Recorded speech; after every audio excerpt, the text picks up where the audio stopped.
আসসালামু আলাইকুম viewers, welcome to my channel. আমি কাউসারা নূপুর। আজকে চিকেনের খুবই মজাদার একটা আইটেম করে দেখাবো, আর সেটা হচ্ছে চিকেন কোরমা। আমরা যখন ঘরে নিজেরা ভালো কোনো খাবার খাই তখন কিন্তু আমাদের চিকেন কোরমা থাকতেই হবে, আবার যখন গেস্ট আসবে চিকেন কোরমা তখনও থাকতেই হবে। অনেকেই মনে করেন যে ব্রয়লার মুরগি দিয়ে চিকেন কোরমা খেতে একদম ভালো লাগে না। তাদেরকে বলবো যে এক জাদুকরি মশলা দিয়ে আজকে চিকেন কোরমা তৈরি করে দেখাবো এবং একেবারে পারফেক্টভাবে দেখাবো। আসুন দেখে আসি এর একেবারে সহজ রেসিপি। 1.5 কিলো পরিমাণ একটা মুরগি, দেখুন যে আমি শুধুমাত্র গলা গিলা কলিজা বাদ দিয়ে মাংস রান থান সব কিছু নিয়েছি। এখন এর মধ্যে আমি 1 চা চামচ পরিমাণ দেখুন যে লবণ দিয়ে দিলাম, আর এখানে আমি 1 টেবিল চামচ পরিমাণ লেবুর রস দিয়ে দিচ্ছি। লেবুর রস যদি দেওয়া যায় যে কোনো চিকেনের কোরমায়, তাহলে চিকেনের যে একটা গন্ধ থাকে সেই গন্ধটা চলে যায়। এখন এটাকে ভালো মতো মাখিয়ে নিয়ে আমি এক সাইডে রেখে দেবো। এখন একটা ব্লেন্ডারের জাগ নিয়েছি, সেখানে দেখুন যে আমি 10 থেকে 12টা কাজু বাদাম নিয়েছি।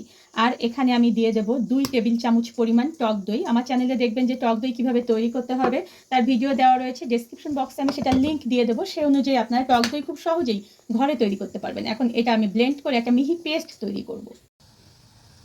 চুলায় একটা প্যান উঠিয়ে দিয়ে প্যানটা যখন আমার গরম হয়ে যাবে তখন এখানে আমি দিয়ে দিলাম 1/2 কাপ পরিমাণ সয়াবিন তেল। আর এই 1/2 কাপ পরিমাণ সয়াবিন তেলের মধ্যে আমি দিয়ে দেব 1 টেবিল চামচ পরিমাণ ঘি। ঘি কিন্তু সবসময় আমি ঘরেই তৈরি করি, আর খুব সহজে আপনারাও ঘরে ঘি তৈরি করতে পারবেন। ডেসক্রিপশন বক্সে আমি সেটা লিঙ্ক দিয়ে দেবো। আর ঘি দিলে এই কোরমার যেমন ফ্লেভারটা সুন্দর হয়, তেমনি কিন্তু কোরমার একটা সুন্দর টেস্ট, যে অরিজিনাল যে অথেন্টিক টেস্ট সেটা আপনারা পাবেন। কিন্তু ঘি কখনোই স্কিপ করার চেষ্টা করবেন না। 1/2 কাপ পরিমাণ পেঁয়াজ কুচি দিয়ে এই পেঁয়াজ কুচিটাকে আমি একটু নরম করে নেব। তার জন্য এখানে আমি দেখুন যে 1/2 চা চামচ পরিমাণ লবণ দেবো। আমি কিন্তু এটা বেরেস্তা করব না বা এটাতে কোনো ব্রাউন কালার নিয়ে আসবো না। পেঁয়াজটা যখন দেখবেন যে এরকম নরম হয়ে আসবে তখন এখানে 2টো তেজপাতা দিয়ে দিচ্ছি, 3 টুকরো দেখুন যে দারচিনি, আর 4 থেকে 5টা ছোট এলাচ দিয়ে দিচ্ছি। এতে করে কোরমার ফ্লেভারটা অনেক সুন্দর আসবে। জাস্ট তেলের মধ্যে এভাবে একটু নেড়ে চেড়ে নিলে এর গন্ধটা সুন্দর করে ছড়াবে। এখন এখানে আমি ব্যবহার করব 4 টেবিল চামচ পরিমাণ পেঁয়াজ বাটা। আপনার মাংস ঠিক কতটুকু সে অনুযায়ী পেঁয়াজের বাটাটা আপনারা ব্যবহার করবেন। আর পেঁয়াজ বাটাটা ব্যবহার করলে গ্রেভিটা কিন্তু অনেক সুন্দর হয়। এখানে আমি 1 টেবিল চামচ পরিমাণ রসুন বাটা আর 1 টেবিল চামচ পরিমাণ দেখুন যে আদা বাটা ব্যবহার করেছি। তেলের মধ্যে জাস্ট 2 মিনিট এটাকে একটু নেড়ে চেড়ে নিয়ে এর কাঁচা যে মশলার গন্ধ, সেই মশলার গন্ধটা আমি দূর করে নেব। মশলাটা দেখুন যে একটু ভাজা ভাজা যখন হয়ে যাবে তখন এখানে 1/2 চা চামচ পরিমাণ জিরের গুঁড়ো আর 1/2 চা চামচ পরিমাণ ধনিয়ার গুঁড়ো এখানে দিচ্ছি। ধনিয়ার জিরাটা কিন্তু একটু ভেজে গুঁড়ো করে নেওয়া। আর এখানে আমি কাঁচামরিচের ফালি দিয়ে দিচ্ছি। আপনারা যদি কেউ একটু গোল্ডেন ব্রাউন কালার পছন্দ করেন কোরমায়, তাহলে সেক্ষেত্রে আপনারা শুকনো মরিচের গুঁড়ো ব্যবহার করবেন। তবে কোরমা কিন্তু একটু সাদা সাদা হলে সেটা খেতে অনেক ভালো লাগে। এখন আমার যে মুরগিগুলো আমি কেটে ধুয়ে রেখেছি সেই মুরগিগুলো এখানে দিয়ে দিচ্ছি। আর এগুলোকে আমি 5 থেকে 7 মিনিট ধরে একেবারে সুন্দর করে কষাবো, আর সেটা অবশ্যই কিন্তু অল্প আঁচে। কষানোর সময় কিন্তু ঢেকে দেবেন, আবার ঢাকনাটা খুলে দেবেন, এরকম করে অল্প আঁচে এটাকে কষাতে হবে 7 থেকে 10 মিনিট। 10 মিনিট ধরে আমি দেখুন যে মুরগিটাকে খুব সুন্দর করে কষিয়ে নিয়েছি, আর এটা কিন্তু অল্প আঁচে কষিয়েছি।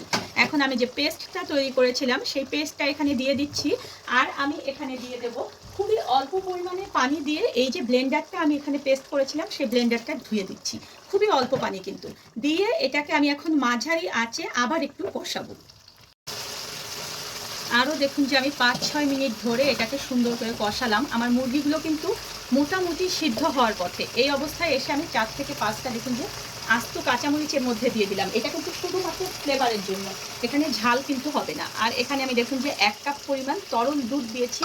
দুধটা আমি জাল করে নিয়েছি আগে থেকে, অবশ্যই কিন্তু জাল করা দুধ এখানে ব্যবহার করতে হবে।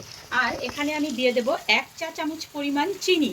কোরমাটা কিন্তু একটু মিষ্টি মিষ্টি খেতে ভালো লাগে, এটা আমরা সবাই জানি। আর যারা মিষ্টি খেতে পছন্দ করেন না তারা কিন্তু চিনিটা, আমার চ্যানেলে দেখবেন যে গরম মশলা কিভাবে করতে হবে তার ভিডিও রয়েছে, সেখান থেকে আমি 1 চা চামচ পরিমাণ গরম মশলা দিয়ে দিলাম। ডেসক্রিপশন বক্সে আমি এটা লিঙ্ক দিয়ে দেবো।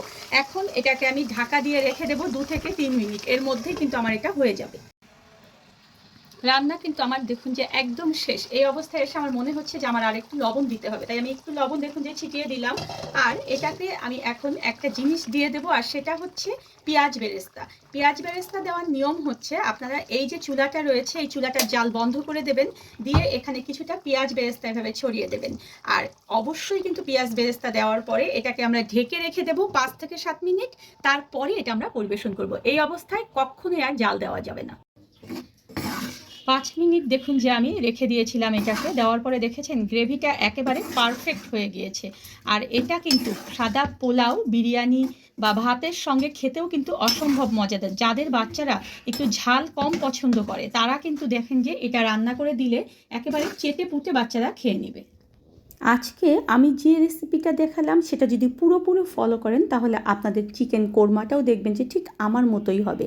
আর এটা এতটাই টেস্টি যে ঘরে রান্না করার পর আপনারা বুঝতে পারবেন যে আগে যত রকম কোরমা রান্না করেছেন তার চেয়ে এটা কিন্তু সম্পূর্ণ ভিন্ন টেস্টযুক্ত। ধন্যবাদ সবাইকে আমার সঙ্গে থাকার জন্য। আমার পরবর্তীতে আরও নতুন কোনো রেসিপি পেতে হলে প্লিজ আমার চ্যানেলটা সাবস্ক্রাইব করে পাশেই থাকবেন।